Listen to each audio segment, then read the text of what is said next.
السلام علیکم ورحمۃ اللہ وبرکاتہ۔ بسم اللہ الرحمن الرحیم۔ میرے معزز ناظرین، نیو ناول ظالم نیکا اور مظلوم طیف ایپیسوڈ نمبر 8، اس کے اندر آپ دیکھنے جا رہے ہیں عادل خان جو بے تحاشا عائشہ گل سے محبت کرتا تھا، جیسے ہی واپس گھر آئے گا تو تمام تر عائشہ کے بارے میں تفصیلات جاننے کے بعد اپنے ابا سے مخاطب ہوگا، ابا جان آپ کو شرم آنی چاہیے، اپنی بننے والی بہو کو کسی غیر کا بستر بناتے ہوئے آپ کو اس سے پہلے مر جانا چاہیے۔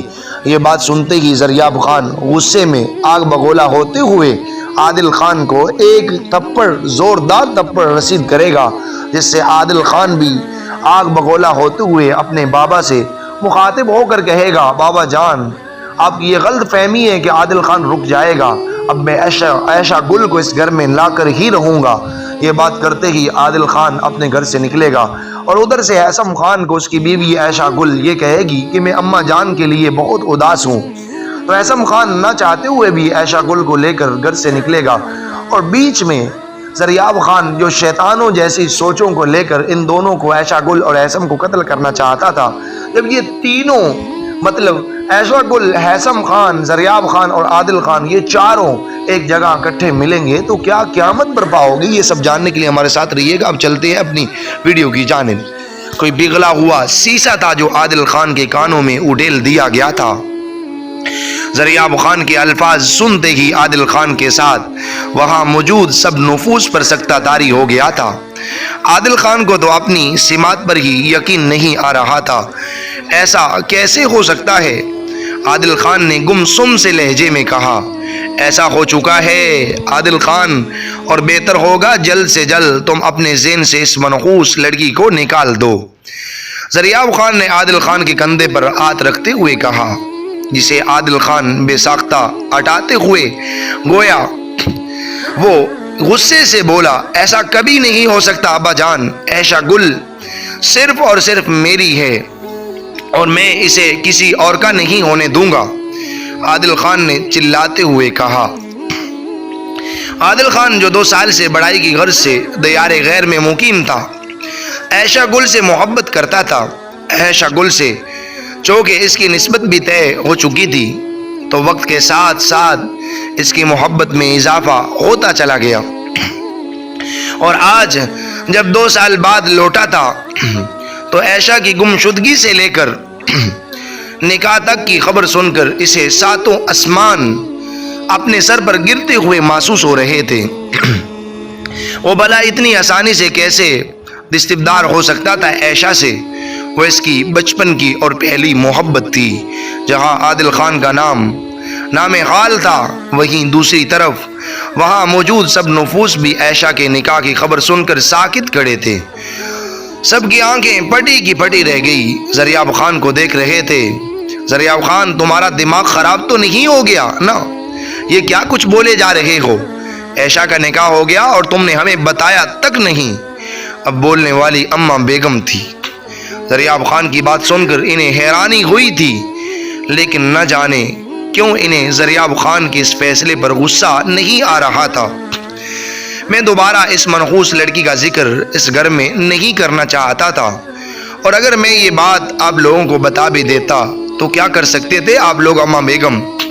زریاب خان کے چہرے پر اس وقت گھمنڈ ہی گھمنڈ تھا اور عائشہ کے لیے لہجے میں نفرت ہی نفرت تھی۔ منحوس مت کہیے گا ابا جان، وہ گھر سے باغی نہیں تھی، اتنا تو میں یقین سے کہہ سکتا ہوں، اور کچھ بھی کرنے سے پہلے اتنا تو سوچ لیتے کہ وہ آپ کے ہی بیٹے کی ہونے والی بیوی تھی۔ عادل خان نے زریاب خان کی آنکھوں میں دیکھتے ہوئے کہا، اگر سامنے زریاب خان تھے تو دوسری طرف بھی تو انہی کا خون کڑا تھا۔ تمہارا دماغ خراب ہو گیا ہے؟ چلانے والے زریاب خان تھے۔ وہ کیسے برداشت کر سکتے تھے کہ ساری عمر جس اولاد پر حکم چلایا ہے وہ اب اس کے مقابلے میں کھڑی ہو جائے، وہ بھی اس لڑکی کے لیے جس سے وہ بے تحاشا نفرت کرتے تھے۔ دماغ میرا خراب نہیں ہوا ابا جان، غلط تو آپ کر کے آئے ہیں عائشہ گل کے ساتھ۔ عادل خان نے ڈٹ کر باپ کا مقابلہ کیا تھا، سمجھا لیجئے اسے نسرین بیگم، ورنہ زریاب خان قہر آلود نگاہوں سے عادل خان کو دیکھ کر نسرین بیگم سے مخاطب ہوئے تھے۔ کیا کریں گے آپ ابا جان؟ میری جان لے لیں گے؟ اور آپ کر بھی کیا سکتے ہیں ابا جان؟ عادل خان نے تعصب سے انہیں دیکھا تھا۔ اس بدکار لڑکی کے لیے تم میں اتنی جرت آ گئی کہ تم اپنے باپ سے ٹکر لے رہے ہو؟ اپنے ذہن سے یہ بات نکال دو کہ وہ لڑکی اب کبھی اس گھر میں آ سکتی ہے۔ زریاب خان نے گرجدار لہجے میں کہا۔ اس بات کا انہیں ڈر تھا۔ آج وہی ہوا تھا۔ عادل خان کے عائشہ کے لیے مخلص جذبوں سے وہ اچھی طرح واقف تھے۔ جو آپ چاہتے ہیں وہ کبھی نہیں ہوگا ابا جان۔ ہاں، لیکن عائشہ گل کو میں اس گھر میں واپس ضرور لاؤں گا۔ آپ تو اسے اپنی غیرت کی بینڈ چڑھا چکے ہیں۔ بے خوف و خطر عادل خان بھی ان کے سامنے کھڑا انہی کے لہجے میں بات کر رہا تھا۔ بدتمیز، اپنی زبان کو لگام دو، مت بھولو کہ تم اس وقت اپنے باپ سے مخاطب ہو۔ زریاب خان نے طیش کے عالم میں دانت کھچکچاتے ہوئے کہا، لیکن عادل خان پر کوئی اثر نہ ہوا۔ وہ بھی انہی کے انداز میں گردن اکڑاتے ہوئے ان کی آنکھوں میں آنکھیں ڈالے کھڑے تھے۔ یہ سب تمہارا خود کا ہی کیا دھرا ہے زریاب خان۔ تمہیں کوئی بھی فیصلہ کرنے سے پہلے عادل خان کو آگاہ کرنا چاہیے تھا۔ اب وہ دور نہیں رہا کہ تم اپنا فیصلہ اپنی اولاد پر تھوپ دو اور وہ خوشی خوشی قبول کر لے۔ تمہیں کیا لگتا تھا عادل خان چپ رہے گا؟ بنا کوئی احتجاج کیے چپ چاپ تمہارا فیصلہ قبول کر لے گا؟ یہ تمہاری بھول تھی زریاب خان۔ اماں بیگم کی بات پر انہوں نے چونک کر ان کی طرف دیکھا تھا۔ فیصلہ تو اسے ماننا ہی پڑے گا۔ اور کیا کر لے گا یہ؟ اب تو عائشہ گل کا نکاح ہو چکا ہے، کیسے لائے گا یہ لڑکی؟ زریاب خان نے عادل کی طرف دیکھ کر نخوت سے کہا، میں عائشہ گل کو اس سے آزاد کراؤں گا۔ میں جانتا ہوں عائشہ گل کے دل میں بس میں ہی ہوں۔ عادل خان نے پرجوش ہوتے ہوئے کہا، کیا کرو گے تم عادل خان؟ اب اگر تم نے اس لڑکی کو آنکھ اٹھا کر بھی دیکھا تو عیسم خان تمہاری آنکھ نکال کر رکھ دے گا اور تمہارا وہ اشر کرے گا کہ تم خود کو بھی پہچان نہیں پاؤ گے۔ زریاب خان نے عادل خان کو عیسم کے بارے میں آگاہ کرتے ہوئے کہا، کیونکہ وہ جانتے تھے کہ عیسم خان ایک طاقتور انسان ہے۔ دور دور تک لوگ اسے جانتے ہیں۔ ان کے نزدیک عیسم خان کو چھیڑنا مکھیوں کے چھتے میں ہاتھ ڈالنے کے مترادف تھا، اور اس طرح ان کی ساکھ کافی متاثر ہو سکتی تھی۔ لیکن عادل خان تو جیسے کچھ سننے کو تیار ہی نہیں تھا۔ عادل خان کسی سے نہیں ڈرتا تھا۔ عادل خان نے دانت پینچتے ہوئے کہا، تو ٹھیک ہے، جاؤ عادل خان، اور ہم سے کوئی امید مت رکھنا، مگر ایک بات یاد رکھنا، جس دن تم اس لڑکی کو اس گھر میں لے کر آؤ گے وہ دن اس لڑکی کا دنیا کا آخری دن ہوگا۔ زریاب خان نے گرجدار آواز میں کہا، اور آپ کو آتا ہی کیا ہے لوگوں کو مارنے کے سوا؟ مجھے تو افسوس ہوتا ہے کہ میں آپ کی اولاد ہوں۔ اس سے اچھا تھا کہ میں کسی فقیر کے گھر میں پیدا ہوتا۔ عادل خان نے مضبوط لہجے میں کہا۔ اس کی بات پر زریاب خان طیش کے عالم میں آگے بڑھے تھے اور ایک زناٹے دار تھپڑ عادل خان کے چہرے پر نشان چھوڑتا چلا گیا۔ اگر آپ کو لگتا ہے کہ اس طرح آپ مجھے روک سکتے ہیں تو یہ آپ کی غلط فہمی ہے۔ میں عائشہ گل کو ایک دن اس گھر میں ضرور لاؤں گا۔ عادل خان گال پر ہاتھ رکھتے ہوئے پرعزم لہجے میں کہتے ہوئے لمبے لمبے ڈگ بھرتے ہوئے وہاں سے نکلتے چلے گئے۔ یہ سب آپ کی ڈھیل کا نتیجہ ہے نسرین بیگم۔ یہ کیسی تربیت کی ہے آپ نے اس کی؟ اور اگر اب بھی اس کی بھلائی چاہتی ہو تو سمجھا لیجئے اپنے اس لال کو۔ اگر اس کی وجہ سے میری پوزیشن کو کوئی نقصان پہنچا تو مجھ سے برا کوئی نہیں ہوگا۔ زریاب خان نسرین بیگم کو سخت لہجے میں کہتے اپنے روم کی طرف بڑھ گئے، جبکہ نسرین بیگم تو اس وقت مورتی مانند ساکت کھڑی تھی۔ انہیں کہاں اندازہ تھا کہ ایک دن باپ بیٹا یوں آمنے سامنے ایک دوسرے کے خلاف مقابلے میں کھڑے ہوں گے۔ وہ تینوں اپنی ہی باتوں میں مگن یہ عیسم خان کے کمرے کی طرف جا رہے تھے، لیکن عیسم کو کمرے سے باہر آتا دیکھ کر تینوں وہیں رک گئے تھے۔ عیسم خان جو اپنی ہی سوچوں میں کمرے سے نکل رہا تھا، ان تینوں کو وہاں کھڑے دیکھ کر وہیں رک گیا اور سوالیہ نظروں سے ان کی جانب دیکھا۔ کچھ نہیں بھائی، وہ بس ہم بابی سے ملنے آ رہے تھے۔ اٹھ گئی ہیں نا کیا وہ؟ ایسم کی نظروں کا مفہوم سمجھ کر حازم نے جلدی سے صفائی دی تھی۔ ہاں، عائشہ گل اٹھ چکی ہیں اور فی الحال وہ تیار ہو رہی ہیں، تو تم دونوں چلو میرے ساتھ، اور روحی تم عائشہ گل کو اپنے ساتھ ہی نیچے لے آنا۔ ان دونوں کو اپنے ساتھ چلنے کا کہہ کر روحی کو آرڈر دیتا وہ آگے بڑھ گیا، اور مجبوراً ان دونوں کو ایسم کے ساتھ جانا ہی پڑا، اور روحی کمرے کی جانب بڑھ گئی۔ السلام علیکم بھابی۔ روحی اس کو واش روم سے نکلتے دیکھ کر روحی نے سلام کیا۔ وعلیکم السلام، عائشہ نے دھیمے لہجے میں جواب دیا۔ کیسی ہیں آپ؟ ہاں الحمدللہ، عائشہ نے مختصر جواب دیا۔ سچ میں بھابی آپ بہت پیاری ہیں، پتہ ہے مجھے کتنی خوشی ہو رہی ہے کہ آپ ہماری بھابی بن گئی۔ روحی نے بے ساختہ اس کے گلے لگتے ہوئے کہا۔ اوہ سوری، شاید وقت زیادہ ہو گیا ہے، چلیں اب آپ تیار ہو جائیے، سب ناشتے پر ویٹ کر رہے ہوں گے، یا پھر بیٹھیے میں آپ کو تیار کرتی ہوں۔ آج اگر حیثم بھائی کے ہوش نہ اڑے تو کہیے گا، روحی نے انگلی دانتوں میں دباتے ہوئے کہا، لیکن جلد ہی اپنی خفگی پر قابو پاتے ہوئے اس نے عائشہ کو کندھوں سے پکڑتے ہوئے آئینے کے سامنے موجود چیئر پر بٹھایا۔ اس کے ہاتھ بڑی ہی مہارت سے عائشہ کے چہرے پر اپنا کام کر رہے تھے، اور کچھ ہی دیر میں روحی زور سے چلائی تھی۔ اوہ بھابی! عائشہ اس کے اس طرح چلانے پر ایک دم چونکی تھی۔ کیا ہو گیا ہے روحاب؟ کیا میں اتنی بھیانک لگ رہی ہوں؟ ارے نہیں بھابی، اب بہت بہت پیاری لگ رہی ہیں، میں تو خوشی سے چلائی تھی۔ روحاب نے اس کے گالوں کو نرمی سے چوتے ہوئے کہا۔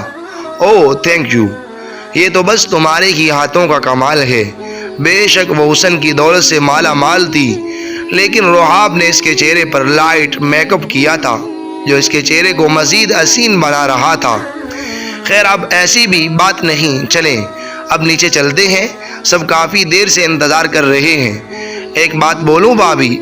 روحاب نے سوالیہ نظریں اس کے چہرے پر جماتے ہوئے پوچھا۔ ہاں بولو، مجھ سے بات کرنے کے لیے تمہیں کسی بھی اجازت کی ضرورت نہیں ہے روحاب، تم بلا جھجک مجھ سے بات کر سکتی ہو۔ عائشہ کو اس کا یوں اجازت لینا تھوڑا عجیب سا لگا تھا۔ جی بھابی ضرور، میں کہہ رہی تھی حیثم بھائی تو آج گئے کام سے، روحی نے اسے چھیڑتے ہوئے کہا۔ تبھی اس پر عائشہ گل کا چہرہ شرم سے سرخ انار جیسا ہو گیا تھا۔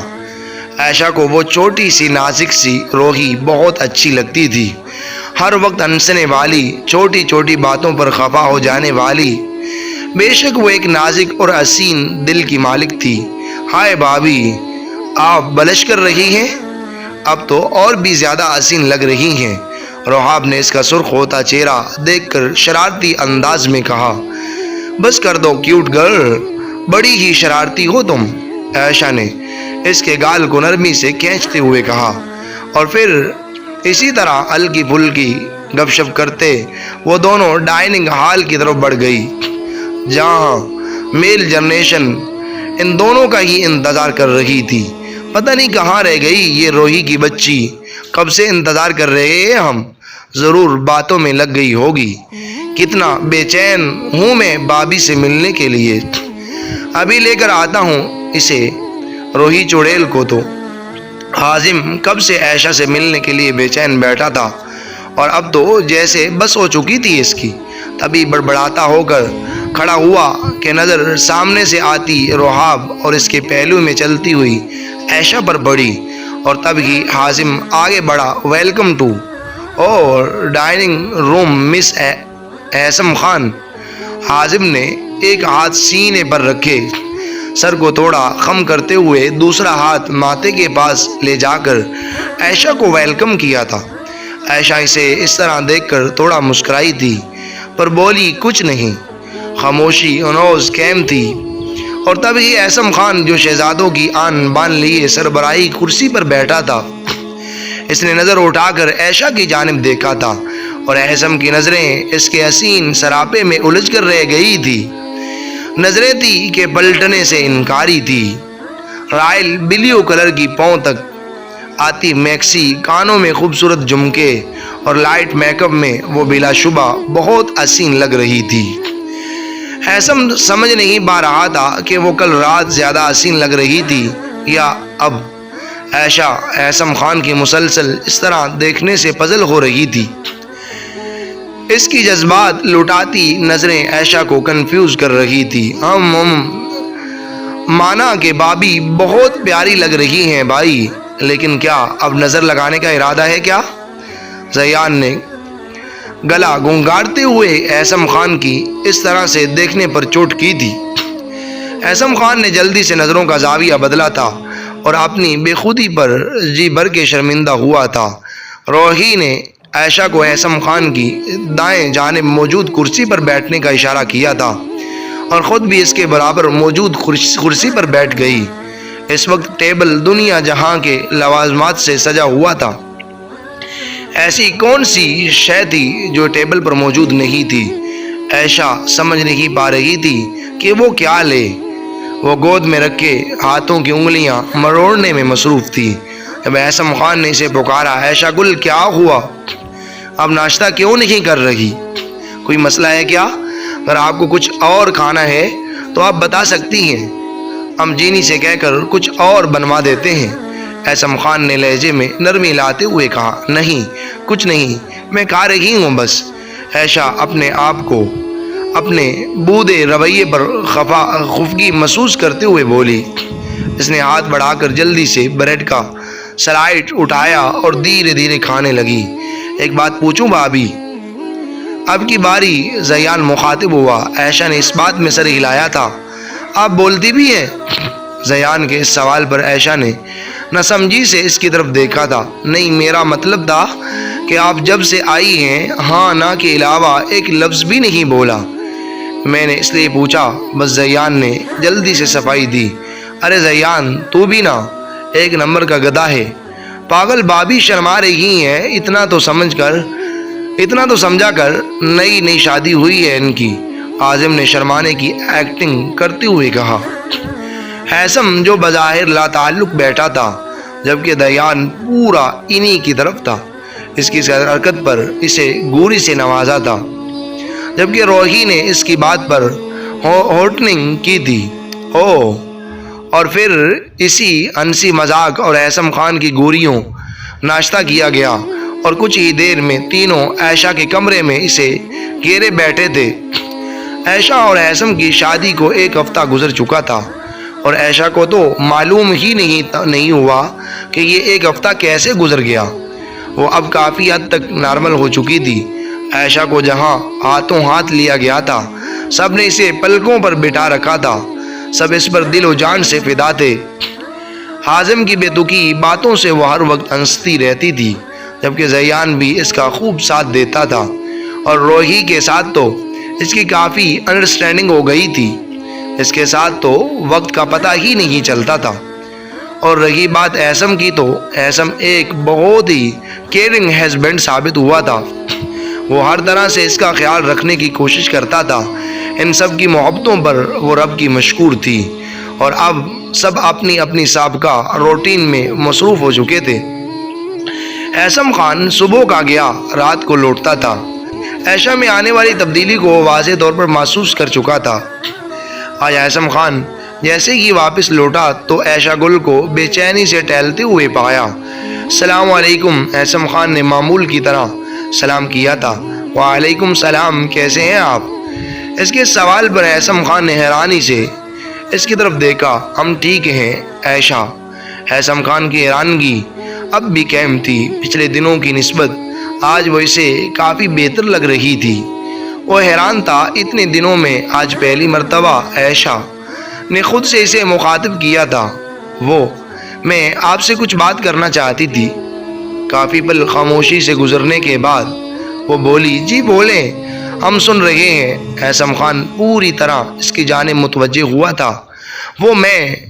اس نے ایک لمحے کے لیے پھر سے سوچا تھا، کہیں ہیثم کو غصہ ہی نہ آ جائے اور شاید وہ اس کی بات کبھی نہ مانے۔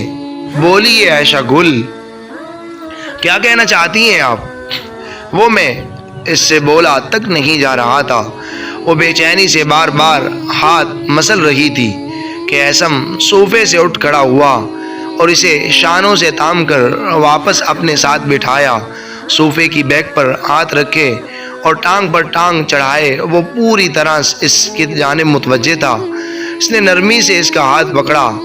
وہ تو اس کے یوں پاس بیٹھنے سے ہی گھبرا گئی تھی، اب تو باقاعدہ پیشانی پر پسینے کی بوندیں واضح نظر آ رہی تھی۔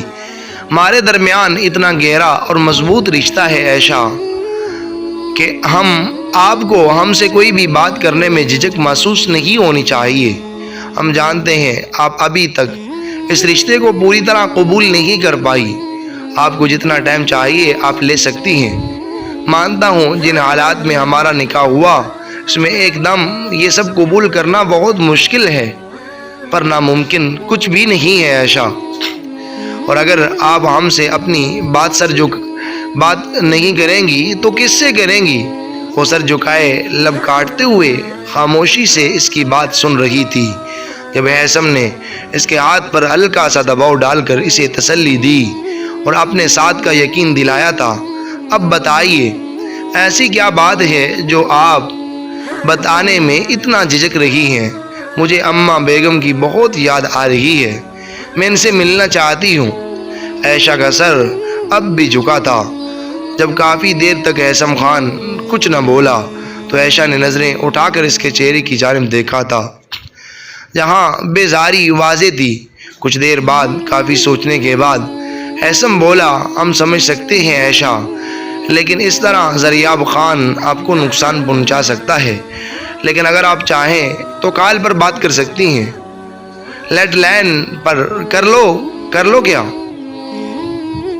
واقعی؟ عائشہ نے حیرانگی سے پوچھا۔ جی کر لیں، نمبر یاد ہے نا آپ کو؟ جی۔ ایسم خان نے لیٹ لائن پر نمبر ملا کر فون عائشہ کی جانب بڑھایا تھا، جسے تھام کر عائشہ نے کان پر لگایا تھا، لیکن دوسری جانب سے ابھرنے والی آواز نے اسے کچھ بھی کہنے سے باز رکھا تھا۔ اس نے ایک لمحے سے بھی پہلے لائن ڈسکنیکٹ کی تھی۔ کیا ہوا؟ ایسم خان نے اسے مسلسل خاموش دیکھ کر سوال کیا تھا۔ وہ چاچا، عائشہ گل کو لگا اس کے گلے میں کوئی نمکین گولا پھنس چکا ہے، جس کی وجہ سے اس سے بولا بھی نہیں جا رہا تھا۔ اس نے پریشانی سے ایسم کی طرف دیکھا جو ساری صورت حال سمجھ چکا تھا۔ کوئی بات نہیں، صبح ٹرائی کر لینا، ایسم خان نے اسے تسلی دیتے ہوئے کہا۔ اس نے اس بات میں سر ہلایا اور وہاں سے اٹھتی روہی کے کمرے کی طرف بڑھ گئی۔ اسے کوئی اسٹڈی کے حوالے سے مدد چاہیے تھی، جبکہ ایسم خان کے دماغ میں بہت سی سوچیں گردش کرنے لگی۔ آج اس کی بیوی نے نئی فرمائش کی تھی جسے نہ چاہتے ہوئے بھی اسے وہ پورا کرنا چاہتا تھا۔ عائشہ گل تو اب اس کی زندگی بن چکی تھی، تو وہ کیسے اسے خفا دیکھ سکتا تھا؟ روحی اور حازم ایک ہی کالج میں پڑھتے تھے، جبکہ زیان کی یونیورسٹی کالج سے تھوڑا آگے ہی تھی، اسی لیے وہ روزانہ ان کو کالج چھوڑتا ہوا یونیورسٹی جاتا تھا، اور چھٹی کا وقت چونکہ سیم ہی تھا تو وہ واپسی پر بھی تینوں ساتھ ہی لوٹتے تھے۔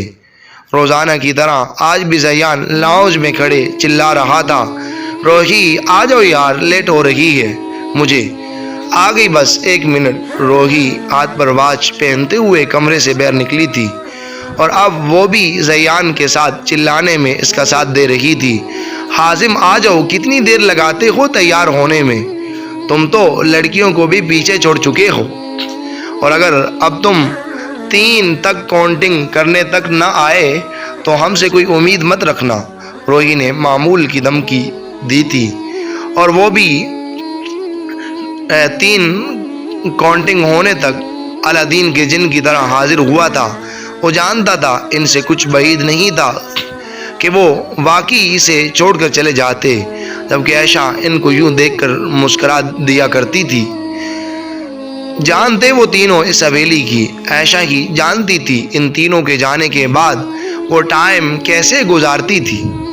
عائشہ کو اللہ حافظ کہتے ہوئے وہ تینوں بیرونی دروازے کی جانب بڑھ گئے۔ پورے راستے بھی عازم اور روحی کی تو میں جاری تھی۔ اللہ اللہ کر کے ان کا کالج آیا تھا، اور زیان نے شکر کا کلمہ پڑھا تھا۔ کالج میں داخل ہوتے ہی روحی نے رباب کو اپنا منتظر پایا تھا۔ حازم کو بائے کرتی وہ رباب کی جانب بڑھ گئی۔ روحی کے ساتھ حازم کو دیکھ کر رباب نے نظریں چرائی تھی۔ وہ حازم کی آنکھوں میں موجود مفہوم کو اچھے سے جانتی تھی، لیکن وہ اپنے ساتھ ساتھ اسے کسی مشکل میں نہیں ڈالنا چاہتی تھی، اسی لیے روز کی طرح آج بھی اسے اگنور کرتی روحی کو لے کر آگے بڑھ گئی تھی۔ اور روز کی طرح آج بھی حازم کی امید ٹوٹی تھی، لیکن وہ بھی ہار ماننے والوں میں سے نہیں تھا۔ وہ بھی عزم کر چکا تھا رباب کو منا کر ہی رہے گا۔ دوبارہ وہی عزم کرتا اپنی کلاس کی جانب بڑھ گیا۔ آج روحی کے پاس بہت سی باتیں تھی رباب کو بتانے کے لیے، اسی لیے کلاس ختم ہوتے ہی دونوں کالج کے وسیع لان میں بیٹھی خوش گپیوں میں مصروف تھی۔ پاس ہی پڑے چپس اور نمکو وغیرہ کے کاغذ اپنی آزادی پر جشن مناتے ہوئے ہوا کے ساتھ ادھر ادھر اڑ رہے تھے۔ البتہ پیپسی کی کین ان کے ہاتھوں میں تھی، جن سے وہ وقتاً فوقتاً گونٹ بھر لیتی تھی۔ شہروں سے بے فکری چھلک رہی تھی۔ وہ ایک دوسرے کی باتوں پر بلند و بالا کہکا لگا رہی تھی۔ روحی نے اسے عائشہ کے بارے میں ایک ایک بات بتائی تھی۔ روحی تو عائشہ کی تعریفیں کیے ہی نہیں تک رہی تھی۔ اب بھی ان کی باتیں جاری تھی کہ حازم ان کے پاس چلا آیا۔ کیا ہو رہا ہے گرلز؟ حازم نے بظاہر نارمل لہجے میں پوچھا تھا، جبکہ نظریں رباب پر ہی مرکوز تھی۔ کچھ نہیں، تم جہاں کیا کر رہے ہو؟ روحی نے تڑک کر کہا۔ میں نے کیا کرنا ہے؟ بس آج سر چھٹی پر ہے تو کلاس آف ہے، تو سوچا تمہاری خیر و خبر لے لوں۔ حازم نے جلدی سے بہانہ بنایا۔ میں اچھے سے جانتی ہوں کیا چل رہا ہے تمہارے دماغ میں۔ حازم کے بچے سدھر جاؤ، روحی نے اسے وارننگ کرتے ہوئے کہا۔ میری پیاری بہن نہیں ہو تم؟ حازم نے مسکا لگایا تو اس نے ہاتھ سے پکڑا رجسٹر کھینچ کر اس کے بازو پر مارا تو وہ غصے سے اسے گھورتا اپنا بازو سہلانے لگا۔ اس کے اتنے باری رجسٹر نے اسے ہلا ڈالا تھا کیونکہ وہ اس وار کے لیے بالکل تیار نہیں تھا، جبکہ رباب خاموش کھڑی ان دونوں کو دیکھ رہی تھی۔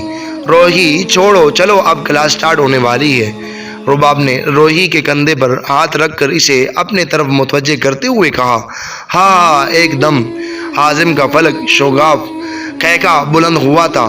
اس کے اس طرح ہنسنے پر روحی کو اس کی دماغی حالت پر شبہ ہوا تھا۔ ارے ایسے کیوں ہنس رہے ہو؟ کوئی جوک مارا ہے کیا روبی نے؟ یا تم پاگل ہو گئے ہو؟ کسی جوک سے کم بھی تو نہیں تھا۔ چلو روحی، کلاس کا ٹائم ہو رہا ہے۔ تم دونوں کب سے پڑھنے لگی نالائق عوام؟ حازم نے رباب کا مذاق اڑاتے ہوئے استہزائیہ لہجے میں کہا۔ نالائق ہوں گے آپ، اس لیے آپ کو باقی سب بھی ایسے ہی دکھتے ہیں۔ دوسروں کا مذاق اڑانے سے اچھا ہے اپنے اوپر دھیان دیں، رباب نے تڑک کر کہا، اور بغیر اس کے جواب کا انتظار کیے روحی کا ہاتھ تھامے آگے بڑھ گئی۔ روحی جاتے جاتے بھی آبرو اچکا کر اسے چڑھانا نہیں بھولی اور پیچھے حازم غصے کی آگ میں جل کر رہ گیا۔